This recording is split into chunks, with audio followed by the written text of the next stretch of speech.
It's a coolish summer week in London. It's been partly rainy, partly warm, partly, all over the place again. And I'm not sure if I've been in a specific mood this week. It's been quite random. Just stuff I fancied, some stuff I was like reminded of by some of my subscribers or other things. And a couple of things that I've just been testing. So let's start with one I wore to work. This is just such a classic and amazing work scent. This is Hugo Boss. This is part of the Scent for Her range, and this is Pure Accord. What do I have left of this range? I think I just have this one in a full bottle, and I have the intense version. But I have a little sample of the original, which I also really, really like. And I kept kept my sample of the chocolate orangey one. But this one is just a really easy wear. It still retains that kind of slightly peachy vibe, but there isn't actually peach in it. That peachiness comes entirely from the osmanthus. So the only notes in this are bergamot in the top, middle notes of osmanthus, and base notes of musk. And it's a very pretty, light, easy to wear, slightly floral, slightly fruity musk. It's so pretty. It's grown up. It still manages to have just that slight feel of chocolate, even though there isn't chocolate in it. This is the one that has the silver lid, the Pure Accord. I would say this one, I'm pretty sure has been discontinued, but you can still get it. I think I saw it on Latino the other day. So there's definitely still some sellers who have this in stock. And I think it's like, if you remove a little bit of the chocolate and quite a lot of the actual syrupy peach from the original, the Scent for Her, and really amp musk up, then that's what this smells like. But I think you'd be just as good with that. I mean, I really like the original as well. I just made that decision to go for the extreme either end of it. So the more peachy, more syrupy, more chocolatey version of the intense, and then this purer, musky osmanthus. I've never smelt it myself because I've had so many of these perfumes. I don't really need the La Rive one, but I think La Rive does a dupe of the original, the Scent for Her. And if that's kind of like a lighter version, which La Rive tends to be, I imagine it probably smells quite similar to this. It's probably somewhere in between the Pure Accord and the original. So yeah, if I ever get a chance to smell that one, I will. But I don't really need to buy a bottle of it. And I've never seen it in like a small bottle, that one. But yeah, it's such a good work perfume, and it's so good for fussy people. If you like osmanthus, you'd really, really like Pure Accord. What have I got next? Yes. So, Loved Up by Oriflame. Super pretty. I really like the Loved Up range because, the Feel Good range, I should say, because I feel like you can just wear them any time of year. I'm getting rid of the one that I kind of never reach for, which is the mint and yuzu one, because it kind of smells like loads of other things I've either got or I've decluttered, It's not my favourite from there, but I've got 3 that I absolutely love. Of the other 3 in the collection, and this is the one that's kind of the fruity one, the kind of deep berry one. It does smell like this colour would suggest, but it's quite light. So what they say on Fragrantica is that it has top notes plum, middle black pepper, and base notes sandalwood, but that is not the full story. So I found the notes on the Oriflame website. So it says sweet central plum, cardamom, bergamot and pink pepper in the top notes, the heart of rose, heliotrope, jasmine and a dash of black pepper in the heart, sandalwood, musk and cedarwood base for a rounded finish. It almost smells, if you can imagine, like a bit of a classic fruit chewy, but without the patchouli, and lighter and just more airy. That's kind of how I would describe this one. It's very fruity. The plum has a sort of berry vibe to it. It's another one that's really easy to wear. It's much stronger in summer than it is in winter, but I really like it in autumn, winter as well, because it has that slight mulled wine vibe to me, which I really enjoy. So I just love that one. That's just a delicious one. I think I wore that at the weekend. Let's see. Oh, of course. I had to. Oh, I did my big video, my big 4711 Acqua Colonia video, and I imagine some of you guys were amazed at how many I have. I do it once a collector. It's really easy to collect these because they're so cheap. Like, they're so cheap. They're crazy cheap. And they're absolutely lush. So this one is Matcha Frangipani. It's matcha tea and Frangipani, the beautiful, slightly tropical floral. It's powdery, but it's also juicy and citrusy. It's really quite sweet, this one. But it's light enough that that powdery sweetness isn't cloying at all. It's really fresh. This is the one that when I resprayed it at lunchtime, the first time I wore it into work, I remember my colleague coming in and being like, oh my God, it smells incredible in here. It does. It's just absolutely beautiful. And it's a really good gateway into the Acqua Colonia range. Like, that's one that I would heartily recommend if you want to try that range.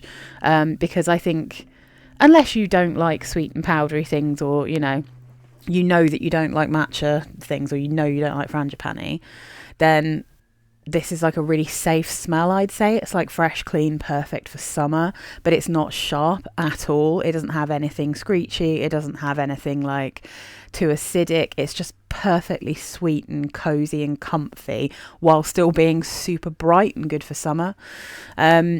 And it doesn't have the thing that sometimes matcha perfumes have, which is that kind of seaweedy, fishy smell. There's none of that. It just smells like a really sweet Frangipani citrus and tea perfume. It's just lush. And I'd say the Frangipani is probably slightly stronger than the matcha there, but absolutely do. I just love that perfume. Speaking of perfumes I love, I'm just obsessed and I want to wear it all the time. And I don't wear it all the time, but I want to wear it all the time. Vera Wang Embrace. This is the Marigold and Gardenia. These are, I mean, it helps that they're 30ml bottles, so they're easy to get through. Do you know what I mean? Like, you can see I've kind of got about the same amount of each of my bigger bottles up there, kind of dipping into them, you know. It does take, when you've got over 200 perfumes, it does take quite a while to make a dent, but not so much with these Vera Wang ones, because I just absolutely adore them. I love this perfume. This one is top notes melon and mango. You do smell both of those. I think the melon's a bit more dominant. Middle notes marigold, gardenia, orange blossom. I get more marigold than anything else.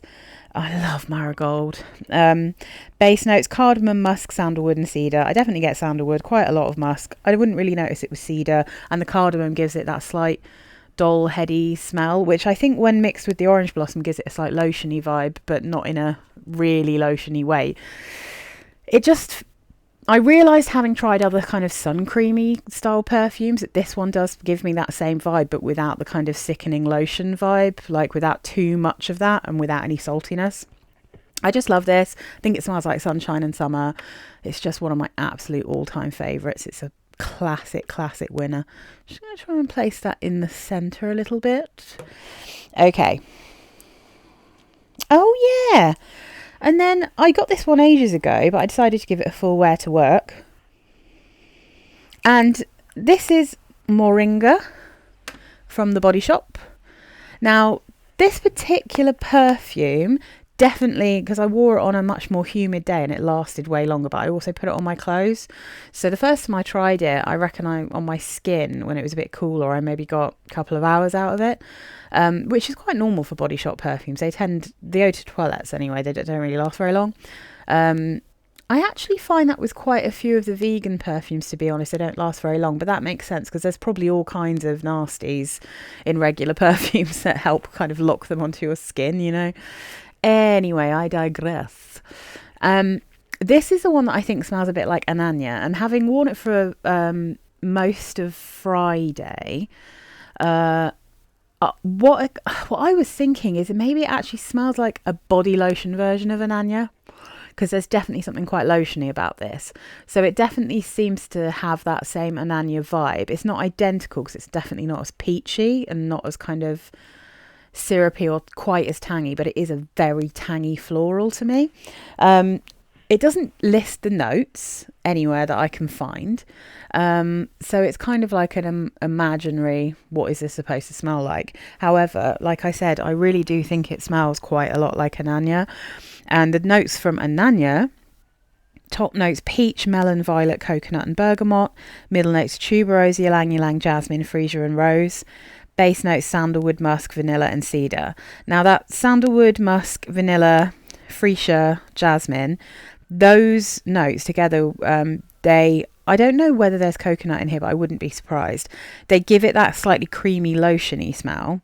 The ylang ylang in here is super like banana-y. I remember when I was first spraying this, I was like, oh yeah, there's something about the peach and ylang ylang combo going on here that makes it smell a bit like a banana candy.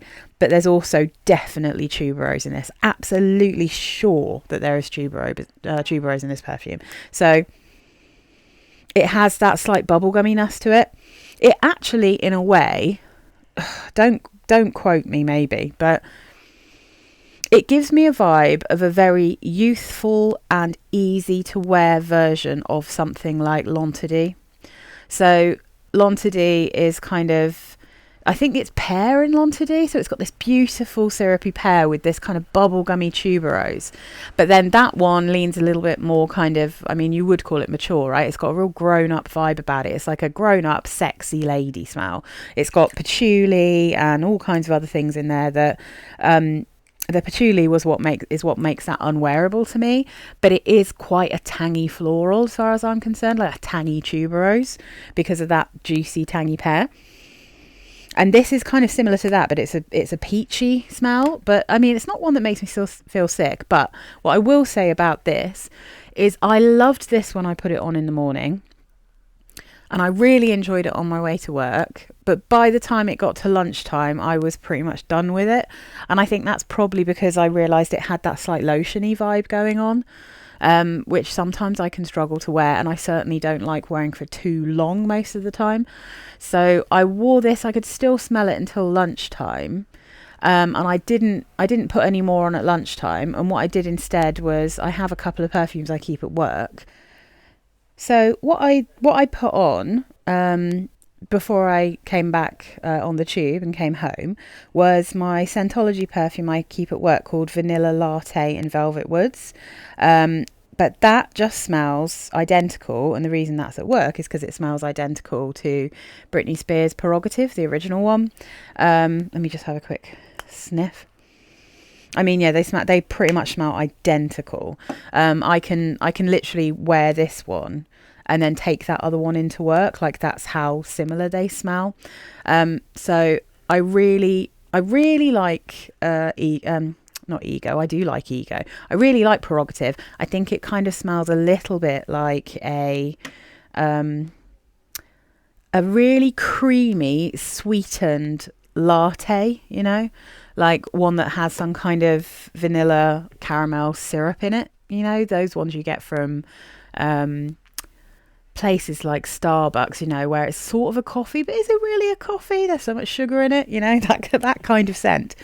So the Scentology Vanilla Latte Velvet Woods, the notes listed there are top notes of coffee, bergamot and coconut, heart notes of lily of the valley, jasmine and cedarwood, base notes sandalwood, drywood, heliotrope, vanilla and musk.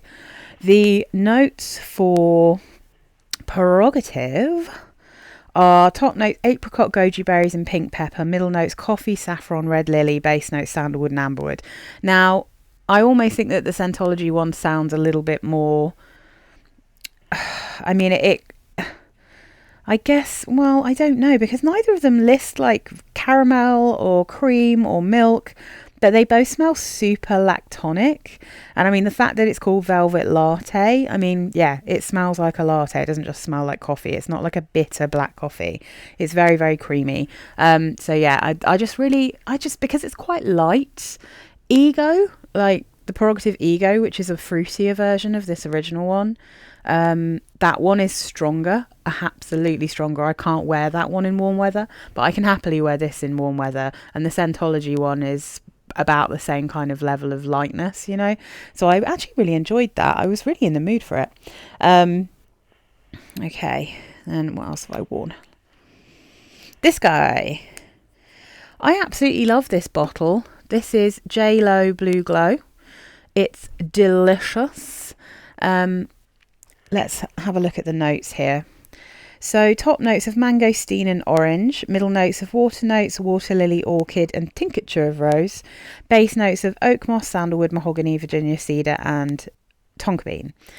This is not as mossy and woody as those notes would necessarily suggest, but I do know that some people find that this ever so slightly masculine, and that's probably the reason. Personally, I just think this smells like a sort of more body lotiony and generally more JLo Glow kind of soapy body lotion kind of vibe version of Guess Dare. I definitely don't think it's quite as feminine and floral as Guess Dare, but it has that same kind of profile. Now, I know I'm keeping this because I like the bottle, because when I was wearing this, all I was thinking is, I should have worn Guess Dare, because I just love Guess Dare so much. And it's similar, but it's not as nice. If you see what I mean? So, I was definitely kind of having a bit of a craving for the old, Guess Dare when I was wearing this. Whether I'm just going to keep this, I don't know. This might be, again, it might be one of those that maybe I'd take to my mum and dad's, because I wanted to bring Starfruit and White Flowers back, and that also has a relatively similar vibe. I just prefer it. So maybe I'll take this down, because I just love this bottle, and it's so tiny. It's not like I'm going to make any money out of it if I sell it. So Blue Glow, I think it's really nice. If you can get hold of it, it's pretty. I think I actually prefer this one and the Love at First Glow in colder weather. But I think maybe the Miami Glow I like better in warmer weather. Yeah, it's tricky. It's hard to decide. Now, I was reminded of this by one of my subscribers. And also I was thinking, okay, I might make another soapy perfume. So this is 212 by Carolina Herrera. This is a 90s banger. That's what this is. It is a really annoying bottle. The big ones are annoying, the little ones are really annoying. But it's a great perfume. It's tenacious. It's very strong. It lasts all day. I mean, this is like an 8-hour plus perfume on me. I'd be interested to know if anyone else has it, if you find the same thing. But this is from the 90s, I think late 90s or maybe early 2000s. But either way, it's perfumes from that era, things like Noah, Oxygen, they last a really, really long time on me, and they're quite strong, even though that their main vibe is musky, sweet, clean, soapy. So this is, to me, this is my white bar soap perfume. I think that's exactly what it smells like. And it's from the 90s, so it's got an absolute ton of notes. Are you going to stay? Nice! I wonder if I can you actually see what it says? Yeah, I'm going to have to put that in a really annoying, weird setup. I could maybe... What do you reckon? Oh no, I tried, but I failed. Yeah, all right, we'll leave it there. So 212. Top notes: orange blossom, cactus flower, bergamot, mandarin orange. Middle notes: lily, freesia, gardenia, jasmine, white camellia, lily of the valley, rose and peony. Base notes: musk and sandalwood.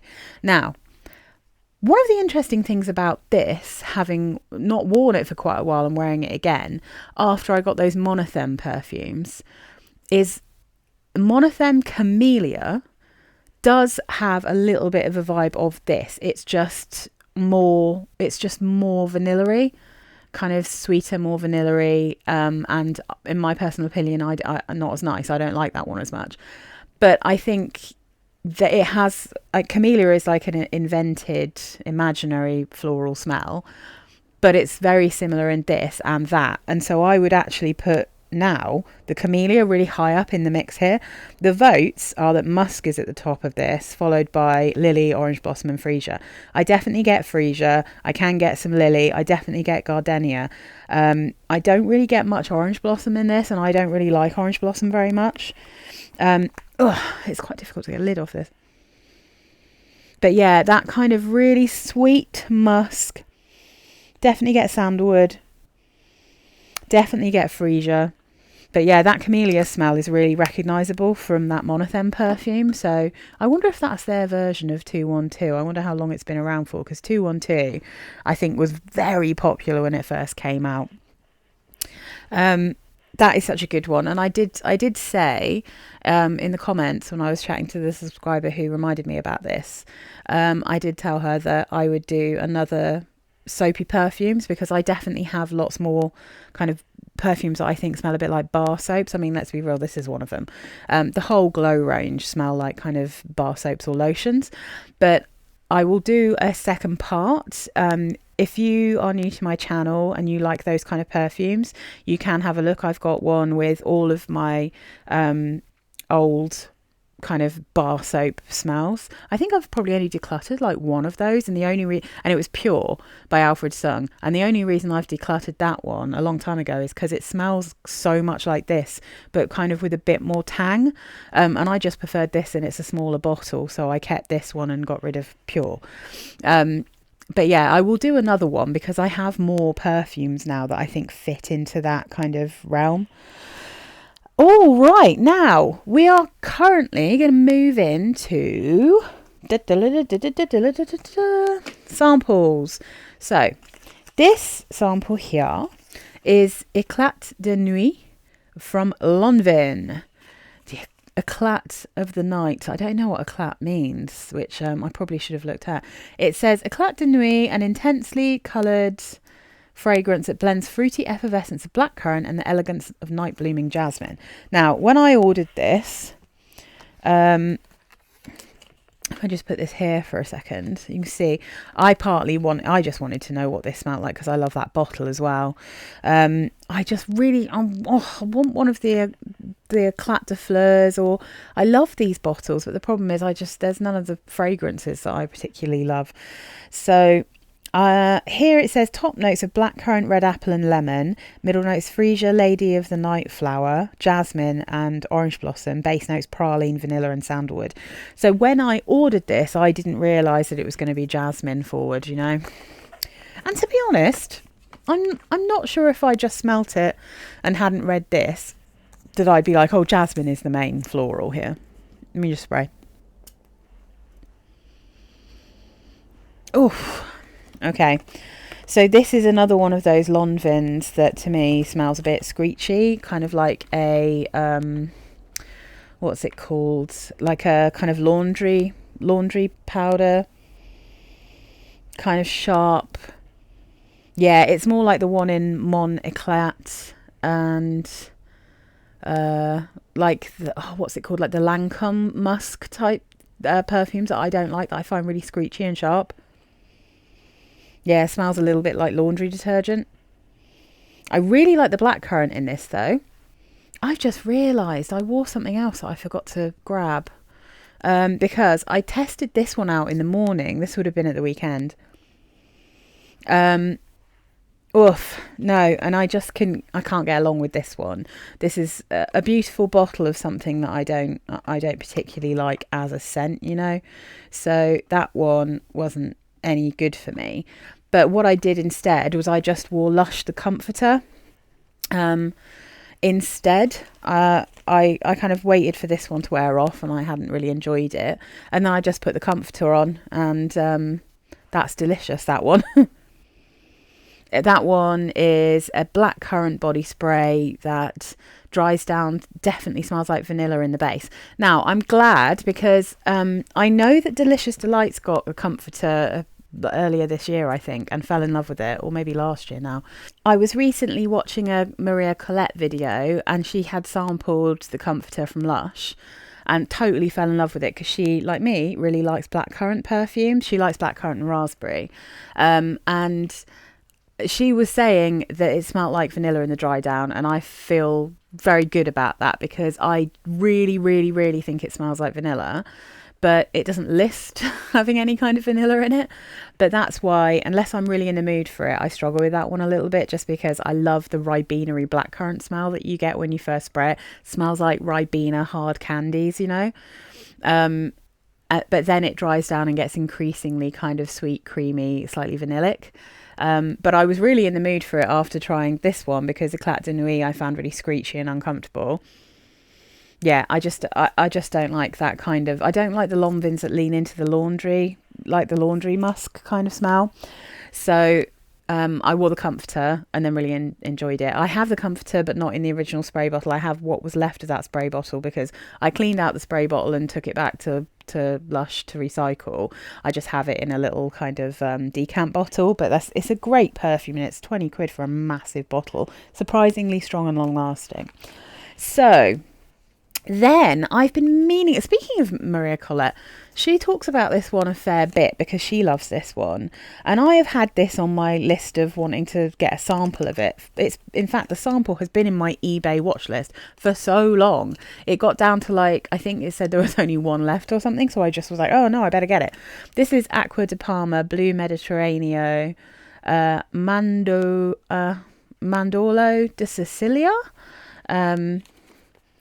So it says here, an intense and caressing fragrance that blends the freshness of orange and bergamot with the enveloping notes of green almond, opening to soft accents of white musk and vanilla.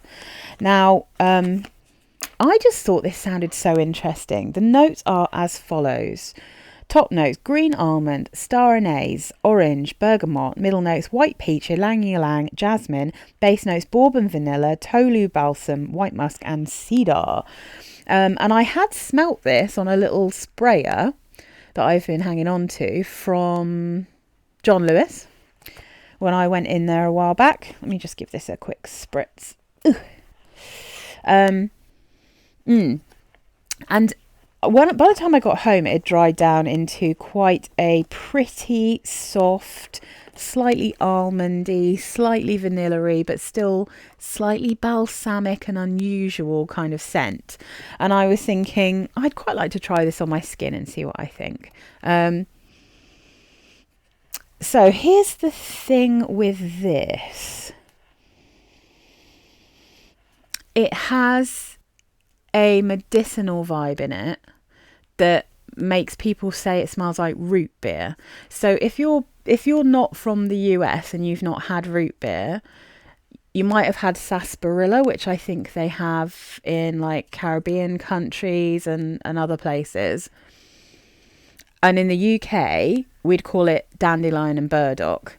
So again, it's like a fizzy soda made from the roots of these kind of plants that you call root beer in the US. So it has quite a strain. It's a very acquired taste. It's very sweet, but it does have this weird, I mean, I'm just going to say it, like an antiseptic vibe about it, almost like someone's made it in like a historic apothecary, you know. It literally tastes old fashioned, but kind of also really nice if you get into it. So it definitely has that, but as someone else said on Fragrantica, it also has a cream soda-y vibe because of that vanilla and slightly creamy but green almond. It's a very kind of soft, pretty perfume, but I just don't really get on very well with that particular style of medicinal antiseptic kind of smell.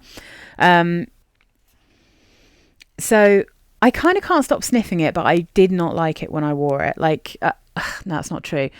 I did kind of like it, but I wasn't comfortable in it. I would love it on someone else.